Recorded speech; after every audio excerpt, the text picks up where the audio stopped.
welcome to another edition of Digital Badge Academy's podcast series. I'm Jim Daniels, your co-host, here along with David Leeser, fellow co-host. And David, I believe you're going to kick things off today. We have a special guest, so people don't have to listen to just you and I ramble on.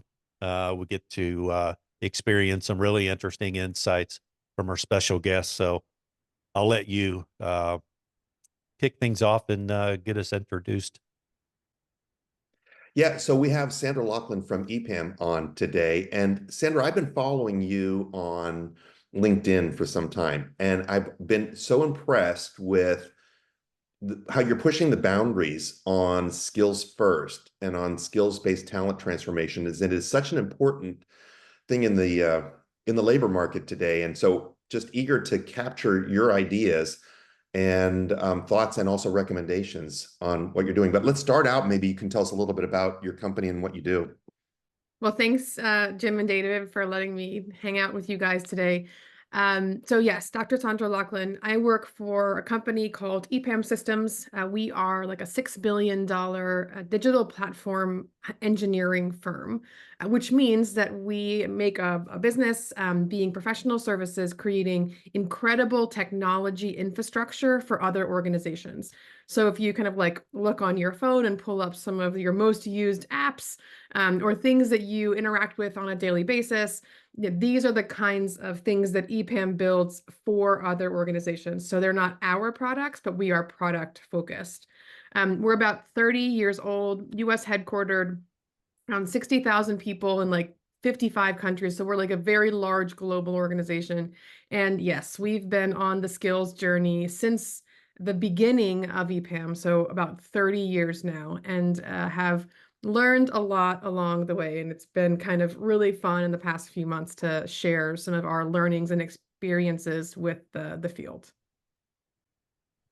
It's really interesting. I'm kind of shocked. I wish I could say that I was really familiar with EPAM, but I guess unfortunately, or for better or for worse, I'm not. But I'm just kind of blown away at the revenue in that, and like all the work that you're doing. So you almost have to cast a pretty broad net to find the kind of talent, though, that is really needed to go off and fulfill this mission that you all have as a company.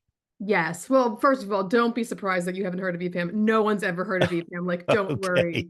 Like our philosophy as an organization is organic growth, which means that all the stuff that we do, like, it's just because we do good work, like really good work. And that is like differentiating. And then once we get into an organization, we expand and like we grow just by doing awesome things. And that all for us goes back to talent. We have to have incredible talent.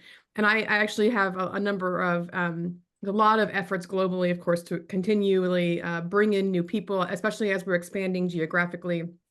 And it's difficult, to be honest with you, to bring in new talent because we just have an unusually high expectations. Like it's very hard to hire from the market for like engineering roles at EPAM because we just expect more than our competitors.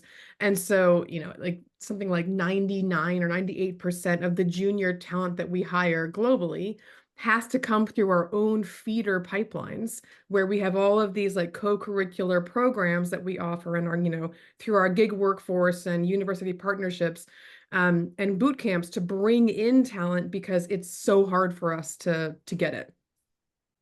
So what does that mean then as far as identifying the talent? I mean, they come through these different channels, but I mean, does skills first start there for you?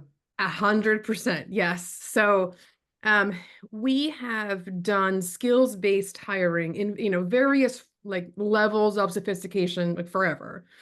But today we are, we'd have a bunch of protocols and advanced tools that we use in the hiring process to identify the right candidates, to vet them, and to kind of support the hiring managers in the acquisition process.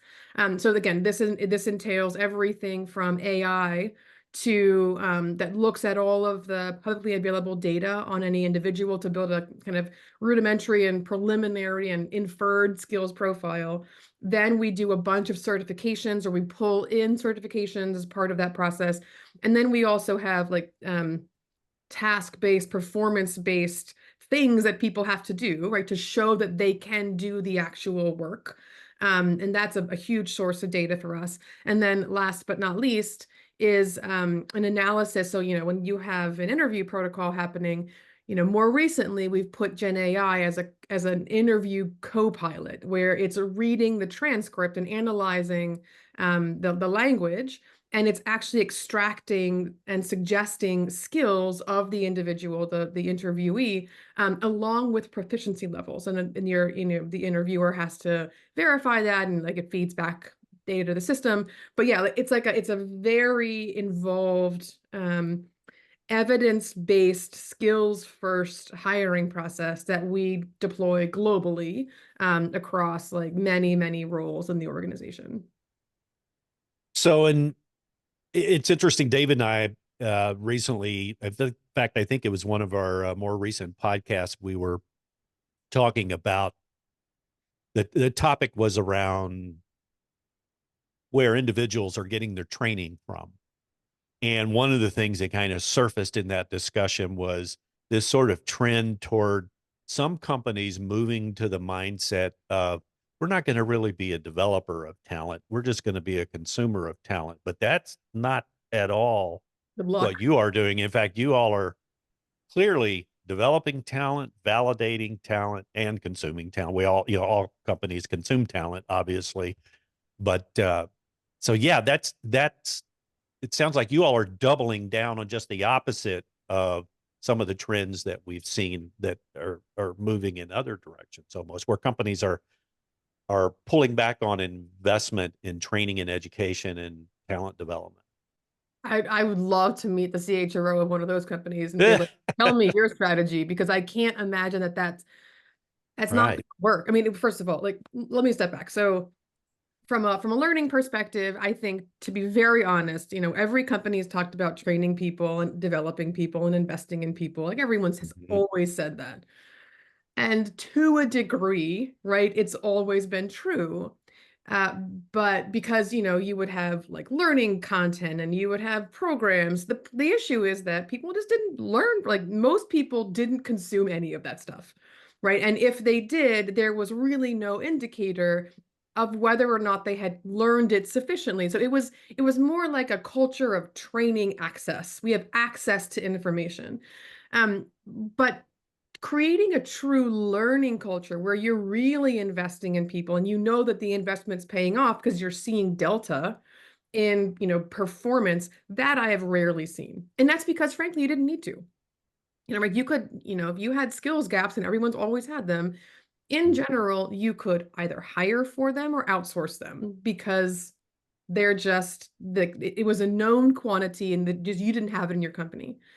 With AI coming along, I don't know that that's a strategy that's even like theoretically feasible, because there is nowhere to go to get the talent. There's no hidden pools of people who are experts in the AI enabled whatever the job is. It doesn't exist. And so this idea that there are companies who are going to succeed by just consuming talent, I don't think that makes any sense. But we don't do that, for sure. Sorry, like, doubling down, like, of course, like, there's no way that we could do that. We've never been able to do that. And that's because we have existed in a space where our talent we can't go higher for them. Like, they are unusual. And we sell that level of expertise and unusual skill, in the role. That's what we sell to our clients. And we've always had to develop it. And it's expensive. And that's part of the reason that we have such, innovative and advanced tooling. It's because we were trying to solve the quality at scale problem. And you have a bunch of like genius engineers sitting around on bench, nothing better to do. So that's where we've gotten so many of our incredible tools. It's like investment from our own internal resources to solve our own internal business problems. So I'm going to try and piece this together. in a like in a linear way, and maybe it doesn't work linearly, but do you start, so from a skills-based perspective, Mhm. you obviously you find these people that have a certain level of skills in a certain area, and you validate it in a number of different ways. Um, there's training, of course, that to fill in the gaps. But where do the talent frameworks do they fit in? Do you use talent frameworks on the front end, or how does it get managed practically in your organization to say this is the job to be done? Yeah. These are the capabilities we need at what level? Do you do that? Do you set up like talent frameworks first and then Yes. find the ingredients, so to speak? Yes, I think of it as a fraction, like a denominator and a numerator. So for us, the denominator are the skills that we need in the company. And the way that we get to this is we have a bunch of different sources of data that we're pulling together from, like labor market intelligence, but really for us, that's a lagging indicator. For us, we look at like, what are clients asking for? What are our most advanced experts who are on the cutting edge of the field? Like, what are they seeing 2 years out? What patents are applied for? What academic papers are being published? So we're trying to look ahead as well as look at what's happening right now from our client base, and then look at what's happening in the market from our competitors. So we're putting all of that together, and we analyze that first from a task perspective, not skills. Skills are people. Right. Tasks are the work. What are the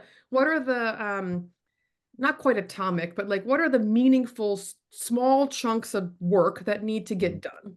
Mhm. Then we say, okay, for each one of those meaningful small chunks of work, what are the skills to do those? And then we say, okay, well, that now is the denominator. Let's go find the numerator. It's going to find people individually at the team level, collectively, who are a great fit. So, like, that makes sense. Like, it's like we think of Yes. it in terms of like what we need and then what we have or have access to. And the complexity is that those things are always changing. Like Right. what we need is like it's dynamic, or especially in a tech world, right? It's constantly moving. What you have is always changing because people are changing. And so yes, so we have a framework. It's a complex framework. It's a dynamic framework. And so we have an entire governance infrastructure in place to like make meaning, like freeze it at a moment in time, or we're freezing the denominator so that we can actually work with it to go kind of hire against it or train toward it or manage performance against it. And then the key is the governance teams, right, which are kind of role based, meet on a periodic basis to like unfreeze it and then freeze it again, if that makes sense, right? Like it's I think this is fantastic. So basically, Yeah. it's X minus Y. What we need, what we got equals whatever, and what do we need? What do you need to get? Whether you exactly. And, it, build it and or it's buy like and it, it's like the buy, build, borrow, refactor, like whatever you box, have to do to right? fill in the gaps, Yeah. Yes, and then rinse that's and how we do repeat. it. Constantly. And remember that that's for every role, right? So Hmm. because there are roles that are changing faster than others, right? So, the frequency with which we need to freeze that frame Hmm. for our, I don't know, like SRE like role is very different than for our talent acquisition professional, right? They're just different. And so the whole system is highly complex, and it's all about data. So like the way that we view all of this is as you said, like an X and Y, like this is a data driven Yeah, approach to talent, with skills being one of the most critical data points. really. This is Yeah. I love the fact that you're starting at the level of understanding the task, right? What's the work to actually be done? Because I've seen the mistake made so many times where companies, they define a role and they say these are the skills, and the work to be done comes really last Right. almost, right? I mean, or it's just kind of a, a general consideration. But I think starting with the work to be done first makes so much sense. And you talked about this whole framework and the governance model and everything you have around this being somewhat complex, um, which I could totally appreciate. Even like when David and I were back in the day when we were at IBM and we were building out a digital credentialing program with badging there. we had to do a lot of these things, build governance and operational frameworks around everything. What I'm curious about is based on how you're approaching it, which I think is absolutely where a lot of people want to get to, but are either afraid of of what kind of lift it is to get to that point. From an investment standpoint and resources to look after something, build out something like that and manage something like that, do you see it as significantly larger or no larger than it would take in a traditional type of ecosystem of talent management? And if it does take a larger investment, maybe you could talk a little bit about how you articulate the payoff Yeah, from that. the Yeah. ROI. So when I said it's a complex system, I mean, I was primarily focused on the data complexity. It's a very complex data problem, as opposed to a very complex personnel problem. Although that's not simple either. I guess from a managing the skills frameworks, I don't think it's actually that expensive, right? Mhm. Because this is time. This is not like masses of technology tools, right? Like you do need to have some data source. I'm thinking about from a data perspective. You need some data sources, right, that are going to bring in like labor market data, and you're going to need other kind of sources of intelligence. Those are nowadays relatively inexpensive because they're AI driven. They're data feeds. Mhm. So you need that. And then from a governance perspective, you need the business to like be in charge of this. Like they're the ones that they know their own jobs. They know what the roles are. They know how to define what good looks like, right? They're going to have to make the decisions around, our competitors are going after like this skill and task set. Do we want to double down on that? Is that a differentiator for us? We're actually going for something else. Like, they have to make decisions that are kind of business level decisions around, what to include and what not to include. And the rest of this is just, you're having a meeting between all these, like the HR, the business, like your people, the analytics people, like all together to decide all of this. And then the complexity gets managed by the HR teams, because now you have your TA group has to go and actually like start looking for that skill, building that into the tooling and the processes. Like there's like that. It's kind of refactoring existing processes more than it is massive investment in new processes. Where there is, and I will say massive investment, is in the data interoperability across systems. So, and this is a problem that every company has always had. It's a Right. data Right. problem, right? And it's in every area, not just HR, but in HR, it's a really big issue because let's say you have, you have your talent acquisition, your tools, you have your LMS, you have your HRIS, you have all these different tools. Even if all of them were skills based, and many of them are becoming skills based, like they're all moving toward them. Those skills frameworks they're not the same. They're all different. And so even if they could talk to each other, the systems, which they do not, they would not speak the same language because they can't communicate. So you have a double problem. You have a problem of needing to have one framework to rule them all, so to speak. And then you would actually need to have a data infrastructure that coordinates and orchestrates all of the different sources of data around a person, from your systems of record and systems of work. And this is where you see the huge investment that's going to be required in terms of an ROI like play, right? I guess, and this is now just like me, prognosticating about like the future. I think that in the past like 30 years, the big differentiator between companies that succeeded and failed was technology. Are you bringing in the right technology? Are you reorienting your business around technology? Like all of that stuff. I think with AI, that has changed. It's going to change the game. I think the differentiator between companies that succeed and fail is going to be about how quickly you can get your workforce refactored and reskilled on a continual basis to do new work alongside AI. So from Hmm. an ROI perspective, I don't think that companies are going to be able to succeed and move fast enough without having intelligence around people that rivals, to be fair, that what we've created for customers and even for like the technology infrastructure, like factories and companies, we have a tremendous amount of data on customers and like the processes and technology that makes companies work, and virtually nothing on people.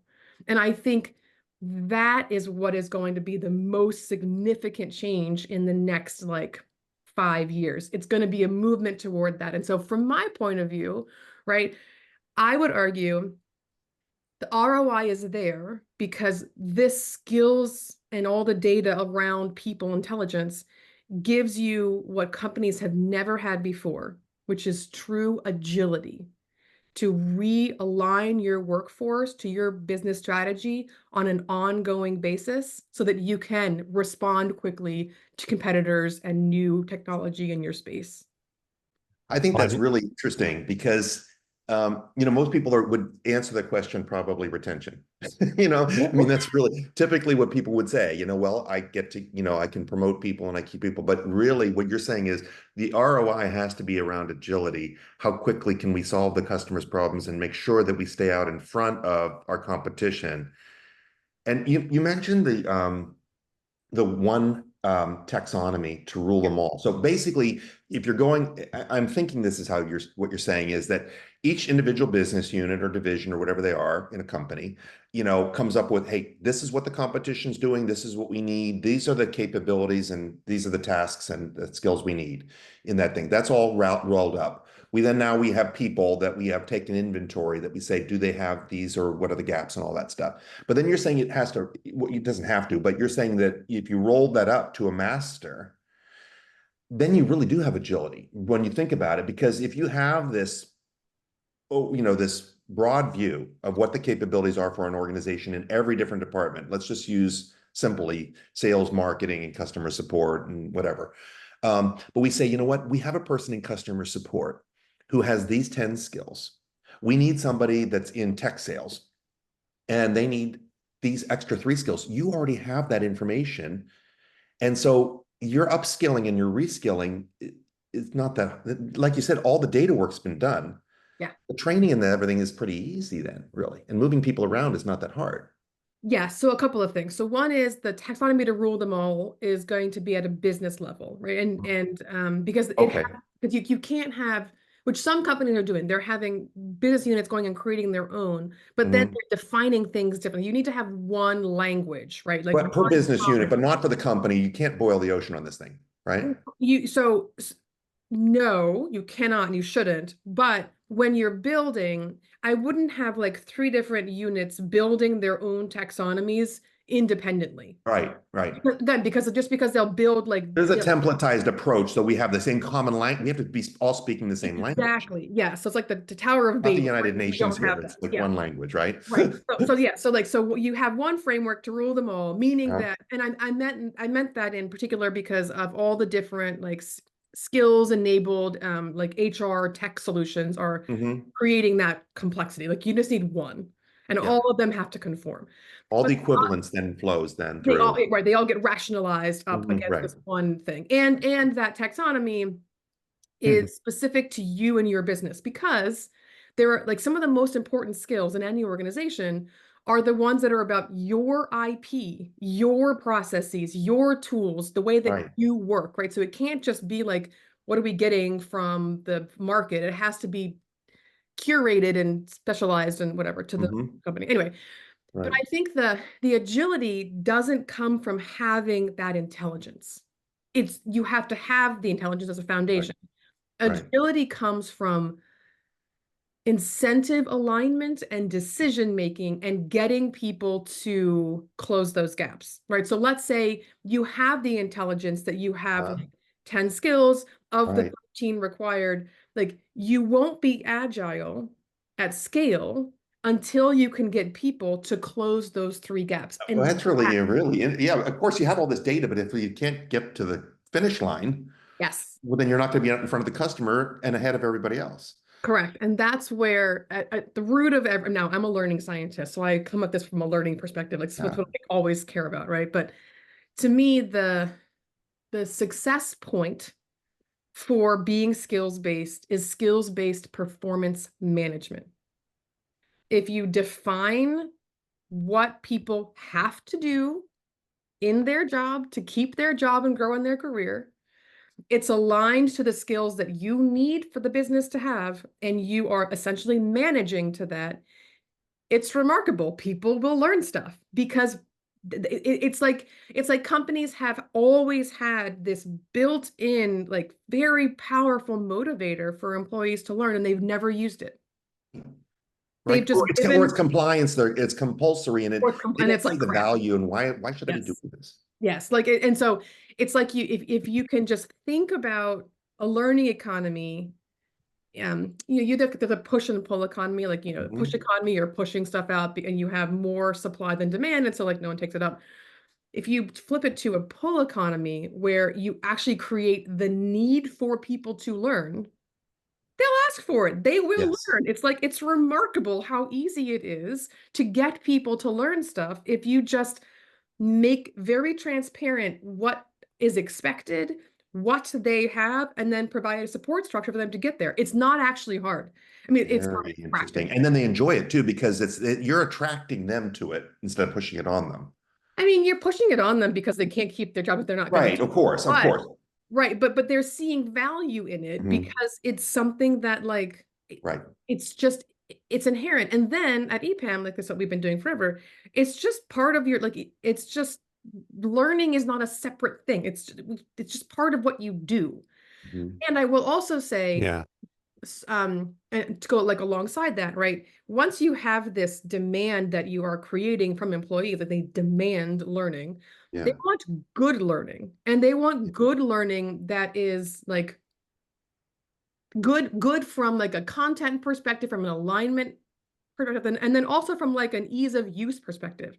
Mhm. And so relatedly to all of this, like we have this incredible infrastructure of informal learning because so much learning doesn't happen in a course or Right. any sort of formal content. It happens from, Exactly. right? It happens from research and being talked to and observing and reflecting, and like it happens in all of these natural ways.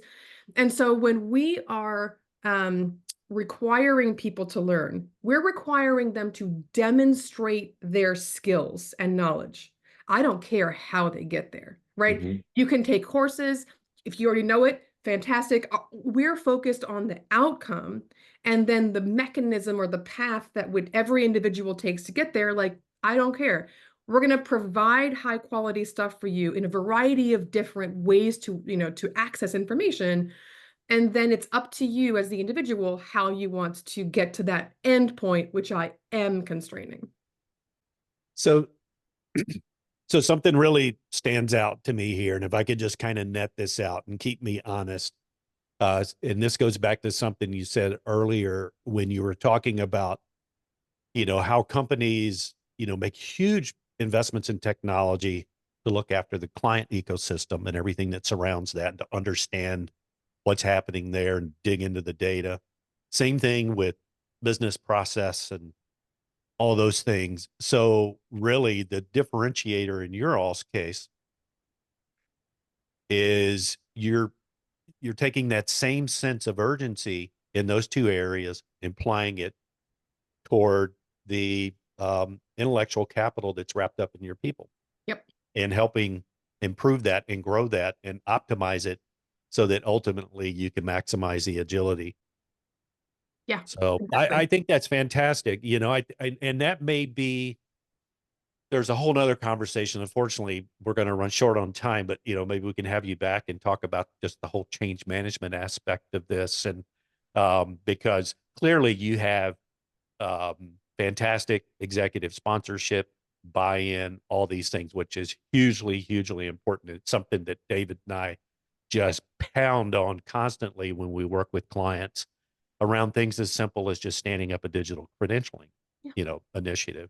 But yeah, maybe we could talk about that on another call. I'll have you back or something. But so that's fantastic. I think if there is a takeaway from this, that other companies, other people who are working in a similar capacity to yourself at other companies, if there's something they could take away, is to go sell that and champion that need to approach the whole employee ecosystem with the same sense of urgency that you do with your clients and with business process.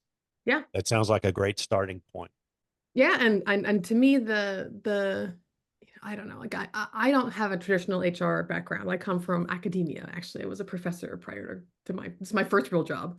But like what I feel as though might have been the case historically is that people would talk to the business and focus on the people in the organization, which doesn't sound like it's like it was just all the things are being described as better for the employee, but there's been no focus on, well, it's better for the business, because employees are the engine of the business. If you don't have the right engine, you can't achieve your objectives. And it's kind of like the same arguments, but reframed. So to go back to the business and say, hey, we need to invest more in people without a so what, I don't know that they're going to respond. To me, the critical connection point and the argument point, if I was in any other organization trying to make this case, would be AI. AI is going to dramatically change so much. And my concern around the field is that I don't know that people leaders are as informed about or scared of, frankly, AI as they should be. Like it is going to have I mean, and I don't mean like Chat GPT. I mean AI agents are going to change workflows. They're going to Right. eliminate entire sectors of roles. Like this needs to be a sense of urgency coming from the people organization, not about skills for the sake of skills, but skills plus AI for the sake of business agility and longevity. This is the message that I hope people will take away from this and like go learn about this. Go teach yourself what is coming so that you can advocate for skills and all the data collection and governance and process realignment that is going to be required, because it will be the thing that allows your company to survive long term. And the business kind of knows that, but doesn't know what to do about it. Like people have the answer, and it's not being communicated. This is absolutely fantastic. Thank you so much. And by the way, I know a lot of people are going to want to connect with you. Can they follow you? Where's the best place to follow you? Is it on LinkedIn or? Yeah, on LinkedIn. I talk way too much on LinkedIn about this stuff. No, your videos get a are real job. fantastic. They're relevant. They're concise. And I think that probably if somebody went back through some of your posts, they probably would get a really good education on where to get started and what to do. For sure. Yeah, no doubt. So thank you. This has been fascinating. And yeah, if you're agreeable to it, I think we'd love to have you back maybe to just talk from another angle about what you're doing, like the change management thing. I would love to. Yeah, I'd be happy to. It's always fun. Okay. Awesome. Thank you, Sandra. Thanks so much. Thanks, guys. Are you ready to take your organization to the next level? Book a free, no obligation 1-hour coaching session with Digital Badge Academy. Discover how digital badges can help with upskilling and reskilling your workforce, enhancing employee engagement, and even boosting your organization's brand. Use the link shown here to book your free session today.